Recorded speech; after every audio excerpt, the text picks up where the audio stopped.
Deuxième jour de la visite d'État d'Emmanuel Macron au Royaume-Uni. Le président français retrouve notamment aujourd'hui le Premier ministre Keir Starmer pour un entretien et un déjeuner de travail. Hier, le dirigeant français était, vous le voyez, aux côtés du roi Charles III pour une réception, un dîner au château de Windsor. On l'a vu derrière moi brièvement. On retrouve Hervé Amoric en direct de Londres ce matin. Hervé, on va d'abord revenir sur cette journée d'hier où chacun a célébré l'amitié entre le Royaume-Uni et la France. Et avant de se retrouver ensemble, je propose d'écouter Emmanuel Macron. Et je voudrais terminer mon toast en levant mon verre en l'honneur de votre Majesté, la reine Camilla, et de votre famille.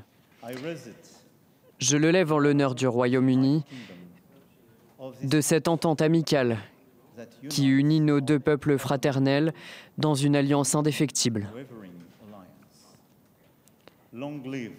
Vive le Royaume-Uni de Grande-Bretagne et d'Irlande du Nord. Vive la France, vive l'amitié franco-britannique. Voilà pour ce toast d'Emmanuel Macron, Hervé, qui a célébré donc cette amitié entre la France et le Royaume-Uni, tout comme le roi Charles III.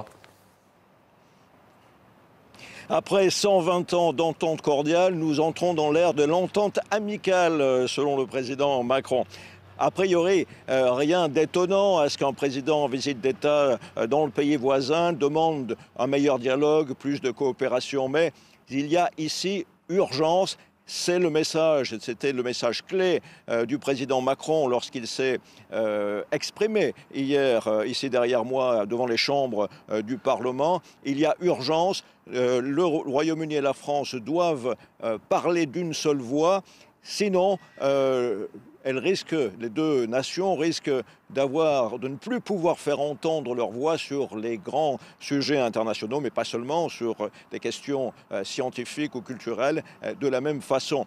Et il y a urgence, une urgence portée par un contexte international ici, et c'est justement l'écho que le roi Charles, lors du dîner d'État hier soir, s'est fait l'écho exactement du même message, en soulignant qu'une relation proche entre la France et le Royaume-Uni est essentielle pour préserver la paix en Europe. Un message en français, s'il vous plaît. Rappelons que le roi est francophone et francophile, ce qui permet une proximité entre le président Macron et le roi Charles, qui se connaissent bien désormais, et qui va rendre la tâche facile donc aujourd'hui pour essayer de lisser toutes les différences qui peuvent exister entre les positions des deux pays lors de la partie politique qui commence aujourd'hui à Downing Street tout à l'heure, réunion donc entre Keir Starmer et le président Macron, parce que la France, le Royaume-Uni ont énormément de points communs, un tunnel sous la Manche,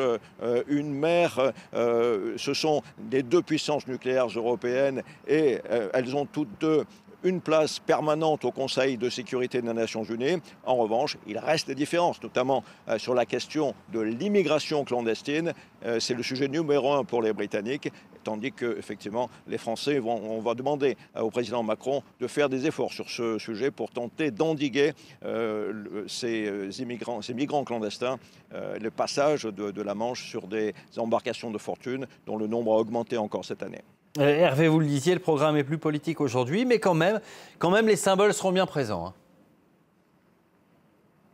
Absolument, puisqu'il y a aujourd'hui un moment très important, culturel et historique au British Museum. Le président Macron va offrir aux Britanniques, du moins prêter aux Britanniques, ce qu'ils convoitent depuis plusieurs centaines d'années. La tapisserie de Bayeux, qui est en fait une broderie qui avait été faite lors de l'invasion normande par des brodeuses, lorsque Guillaume le Conquérant, au XIe siècle, a envahi l'Angleterre.